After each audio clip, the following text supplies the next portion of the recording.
Notification NTA ने जारी नहीं किया है। ये जो भी बोला गया है एक प्रेस कॉन्फ्रेंस में बोला गया है, जिसके आधार पे हम लोग अपने इतने महीनों की तैयारी को अचानक से एक नया मोड़ नहीं देंगे। हम जिस तरह से तैयारी कर रहे थे हम उसी तरह से तैयारी करेंगे। हम किसी भी कही हुई बात का यहाँ पे भरोसा नहीं करेंगे, क्योंकि एक दिन बात आती है, अगले दिन बात पलट जाती है, फिर अगले दिन फिर पलटती है, फिर आती है। जरूरत क्या? जो प्रेस कॉन्फ्रेंस में बोला गया उसमें कुछ बहुत ही कंफ्यूजिंग वर्ड्स थे कि 11th का सिलेबस रिड्यूस्ड होगा कि नहीं। पहली चीज मुझे ये नहीं समझ में आती। दूसरी चीज मुझे ये भी नहीं समझ में आई वहां पे कि उन्होंने कहा कि 100 की बजाय 150 क्वेश्चन दे देंगे। भाई ऐसा कौन सा एग्जाम है जहां 100 क्वेश्चन आ रहे हैं? ना ही जेई में 100 क्वेश्चन आ रहे थे, ना ही नीट में 100 क्वेश्चन आ रहे थे। अगर आप बोर्ड की बात कर रहे हो तो बोर्ड में भी 100 क्वेश्चन नहीं आ रहे थे। तो आपने बोला कि 100 क्वेश्चन के 150 कर देंगे। तो हो सकता हो आप किसी एसएससी या पता नहीं रेलवे के एग्जाम की बात कर रहे थे। आपको इस बारे में शायद जानकारी नहीं थी कि जेई में भैया 75 क्वेश्चन आ रहे हैं, और अगर आप उसके एक्स्ट्रा क्वेश्चन मिला भी लो तो भी वो ऑप्शनल मिला के 5 5 5 15 और बढ़ जाएंगे, तो भी 90 हो रहे हैं। और अगर आप इधर बात करते हो नीट में, तो नीट में भी कहीं 100 क्वेश्चन नहीं थे। तो उन्होंने बोला कि भैया 100 की जगह 150 क्वेश्चन आएंगे। अब जो इंसान प्रेस कॉन्फ्रेंस में क्लियरली ये बोल रहा है कि आपकी नीट और जेई जैसी प्रतियोगी परीक्षाओं में 100 की जगह 150 क्वेश्चन देंगे, हम उनकी किसी भी स्टेटमेंट पे कैसे भरोसा कर लें? हम कैसे मान लें कि वो सही बोल रहे हैं? दूसरी बात, वो रिड्यूस सिलेबस के बारे में तब बता रहे हैं जब उनसे किसी छात्रा ने पूछा। तो ऐसा भी हो सकता हो कि आप नीट का पेपर जब भी होता है मई या जून मिड में, जिस दिन आप देने जा रहे हो, सुबह सुबह कोई छात्र या छात्रा अचानक से ट्वीट करेगा ट्विटर पे कि सर आप ये बताओ इस बार फिजिक्स आएगा कि नहीं पेपर में। तो हो सकता हो वो लाइव आके बोल दें कि इस बार बेटा फिजिक्स तो नहीं आ रहा है पेपर में। ठीक है, तो पूछने पे जवाब दिया जा रहा है, कहीं नोटिफिकेशन नहीं जारी दी जा रही है। ऐसी अफवाहों पे आप विश्वास ना करें। Different YouTube channel, educational channel जो है वो न्यूज चैनल बन गए हैं।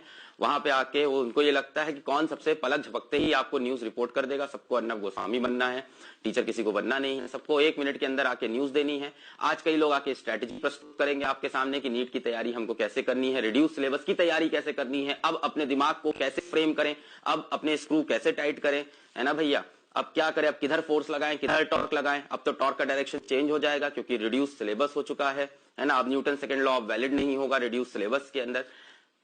बच्चों सीरियसली तैयारी करो, इन सब किसी भी अफवाहों में मत फंसो। ऑफिशियल नोटिफिकेशन आएगा ना यार, तुम खुद अवेयर हो, तुम्हें किसी की यूट्यूब वीडियो की देखने की जरूरत नहीं है। ऑफिशियल नोटिफिकेशन आएगा, अपन देख लेंगे, एनटीए जारी करेगा, फॉर्म भरेंगे ना अपन एकदम गंवार तो है नहीं कि फॉर्म ही नहीं भरेंगे, अपन फॉर्म भरेंगे, वहां पे दिखाएगा क्या सिलेबस है क्या नहीं है।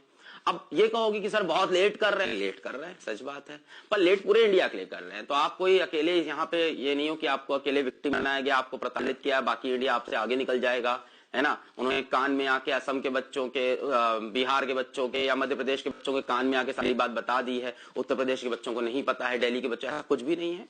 जो है सबके लिए यूनिफॉर्म है। जितनी नाइंसाफी जो भी होगी सबके लिए बराबर से होगी। ठीक है, तो हम सब इसका शिकार हैं, है ना। हम लोग सब कहीं ना कहीं कंफ्यूज है कि सिलेबस रिड्यूस होगा कि नहीं होगा, पेपर कब होगा।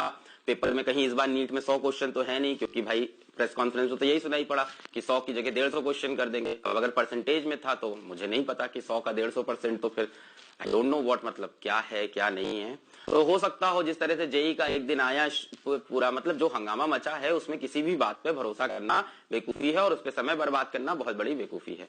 मेरे से पूछो, मैं अटरली डिसअपॉइंटेड वर्ड यूज करूंगा यहाँ पे कि मैं बहुत बहुत दुखी हूं, और कोई शब्द मैं यूज नहीं करूंगा, है ना, वरना मुझे जेल में डाल दिया जा सकता है। तो क्योंकि बच्चों के भले की बात करना यहाँ सही नहीं है। तो यार अब ये बवाल बचाना बंद कर दो कि रिड्यूस सिलेबस है, रिड्यूस सिलेबस नहीं है। जो तुम्हें पढ़ा रहा है वो 100% सिलेबस पढ़ा रहा है, उसके लिए आसान होगा कि वो 70% सिलेबस पढ़ाए, है ना। मैं मतलब ऑलरेडी काफी बिजी रहता हूं, फिर भी मैं चाहूं तो 70% पढ़ाऊं, अपना पल्ला झाड़ के निकल जाऊं। पर यार 100% पढ़ लेते हैं यार, 100 में से 70 आएगा ना, 70 में से 100 कभी आता नहीं है ना।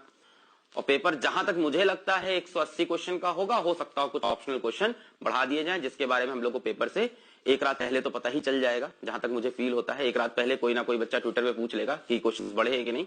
तो हो सकता है एक प्रेस कॉन्फ्रेंस में बता दिया जाए, एक ऑफिशियल नहीं, एक अनऑफिशियल बयान जारी कर दिया जाएगा कि हाँ भाई इस बार 180 नहीं, इस बार 500 क्वेश्चन आएंगे। तो कुछ भी हो सकता है ना। अपनी तैयारी जारी रखो। जो बात सच है, सिलेबस यही होगा जो इतने सालों से आ रहा है, इसके बाहर नहीं जाएगा, इसके अंदर रहेगा, है ना। क्वेश्चंस जितने भी हों सिलेबस यही रहेगा। क्वेश्चंस जितने भी हों सबके लिए बराबर होंगे। क्वेश्चन टफ होंगे सबके लिए बराबर होंगे। ऑप्शन होगा सबके लिए बराबर होगा। रिड्यूस सिलेबस होगा सबके लिए, तो जो भी होगा सबके लिए बराबर होगा। चतुर इंसान वही है जो ज्यादा पढ़ के जाएगा। अब मैं ये नहीं कह रहा हूं कि बायो और केमिस्ट्री में भी ये स्ट्रैटेजी फॉलो करो, क्योंकि बायो में पूरे पूरे चैप्टर्स कटे हुए हैं। तो मेरी आपके लिए ये सजेशन होगी, as your teacher, as your friend, as your guide, as your brother, as your चाचा, जो भी आप मेरे को समझते हो हमेशा से, कि बायो वगैरह में जहां चैप्टर्स कटे हुए हैं वहां यू कैन वेट, है ना, अगले 10-15 दिन का वेट कर लो, आपको समझ में आ जाओ चैप्टर्स हैं कि नहीं। अपने शेड्यूल में उन चैप्टर्स को थोड़ा आगे कर दो, पढ़ चुके हो तो कोई नुकसान नहीं हो गया है। कल को आप डॉक्टर बनने वाले हो, आपको चीजों के बारे में बायो में पता है, अच्छी बात है, आपको नॉलेज है, कोई वेस्ट नहीं चली जाती है नॉलेज। ठीक है, शुरू करें आज का लेक्चर। अब हम लोग इसके बाद से इन सब बकवास में अपना समय नहीं बर्बाद करेंगे, ना हम करेंगे, ना कोई भी यकीनियन इस चीज में अपना समय बर्बाद करेगा कि सिलेबस क्या आ रहा है क्या नहीं आ रहा है। आपको जो पढ़ाया जा रहा है यकीन बैच के अंदर, आपके लिए वही सिलेबस है।